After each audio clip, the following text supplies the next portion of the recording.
राधे राधे। जय माँ तुलसी। तुलसी विवाह की कथा। एक बार शिव ने अपने तेज को समुद्र में फेंक दिया था। उससे एक महातेजस्वी बालक ने जन्म लिया। यह बालक आगे चलकर जालंधर के नाम से पराक्रमी दैत्य राजा बना। इसकी राजधानी का नाम जालंधर नगरी था। दैत्य राजकाल नेमि की कन्या वृंदा का विवाह जालंधर से हुआ। जालंधर महाराक्षस था। अपनी सत्ता के मद में चूर उसने माता लक्ष्मी को पाने की कामना से युद्ध किया, परंतु समुद्र से ही उत्पन्न होने के कारण माता लक्ष्मी ने उसे अपने भाई के रूप में स्वीकार किया। वहां से पराजित होकर वह देवी पार्वती को पाने की लालसा से कैलाश पर्वत पर गया। भगवान देवादिदेव शिव का ही रूप धरकर माता पार्वती के समीप गया, परंतु मां ने उसे अपने योग बल से उसे तुरंत पहचान लिया तथा वहां से अंतर्ध्यान हो गई। देवी पार्वती ने क्रुद्ध होकर सारा वृतांत भगवान विष्णु को सुनाया। जालंधर की पत्नी वृंदा अत्यंत पतिव्रता स्त्री थी। उसी के पतिव्रत धर्म की शक्ति से जालंधर न तो मारा जाता था और न ही पराजित होता था। इसलिए जालंधर का नाश करने के लिए वृंदा के पतिव्रत धर्म को भंग करना बहुत जरूरी था। इसी कारण भगवान विष्णु ऋषि का वेश धारण कर वन में जा पहुँचे, जहाँ वृंदा अकेली भ्रमण कर रही थी। भगवान के साथ दो मायावी राक्षस भी थे, जिन्हें देखकर वृंदा भयभीत हो गई।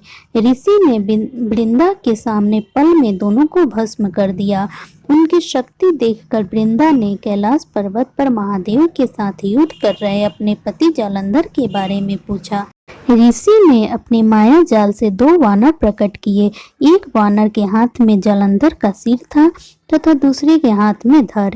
अपने पति की यह दशा देखकर वृंदा मूर्छित होकर गिर पड़ी।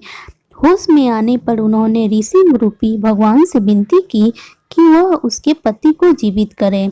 भगवान ने अपनी माया से पुनः जालंधर का सिर धड़ से जोड़ दिया, परंतु स्वयं भी वह उसी शरीर में प्रवेश कर गए। वृंदा को इस छल का जरा आभास न हुआ। जालंधर बने भगवान के साथ वृंदा पतिव्रता का व्यवहार करने लगी, जिससे उसका सतीत्व भंग हो गया। ऐसा होते ही वृंदा का पति जालंधर युद्ध में हार गया। इस सारी लीला का जब वृंदा को पता चला तो उसने क्रुद्ध होकर भगवान विष्णु को हृदयहीन शिला होने का श्राप दे दिया। अपने भक्त के श्राप को विष्णु ने स्वीकार किया और शालिग्राम पत्थर बन गए। सृष्टि के पालनकर्ता के पत्थर बन जाने से ब्रह्मांड में असंतुलन की स्थिति हो गई। यह देखकर सभी देवी देवताओं ने वृंदा से प्रार्थना की कि वह भगवान विष्णु को श्राप मुक्त कर दे। वृंदा ने विष्णु को श्राप मुक्त कर स्वयं आत्मदाह कर लिया। जहाँ वृंदा भस्म हुई वहाँ तुलसी का पौधा उगा।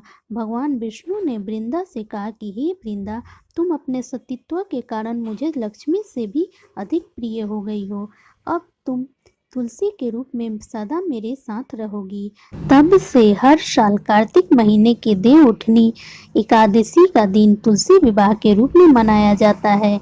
जो मनुष्य भी मेरे शालिग्राम के रूप के साथ तुलसी का विवाह करेगा, उसे इस लोक और परलोक में विपुल यश प्राप्त होगा।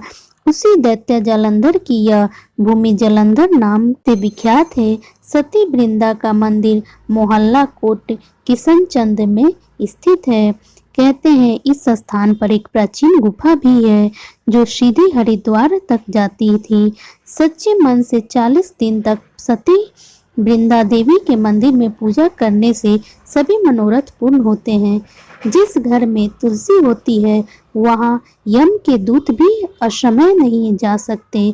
मृत्यु के समय जिसके प्राण मंजरी रहित तुलसी और गंगा जल मुख में रखकर निकल जाते हैं, वह पापों से मुक्त होकर वैकुंठ धाम को प्राप्त होता है।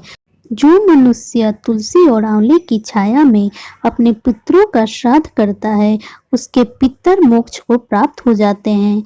कथा आपको कैसी लगी? अगर अच्छी लगी तो प्लीज़ वीडियो को लाइक करें, कमेंट करें और चैनल को सब्सक्राइब करें। धन्यवाद।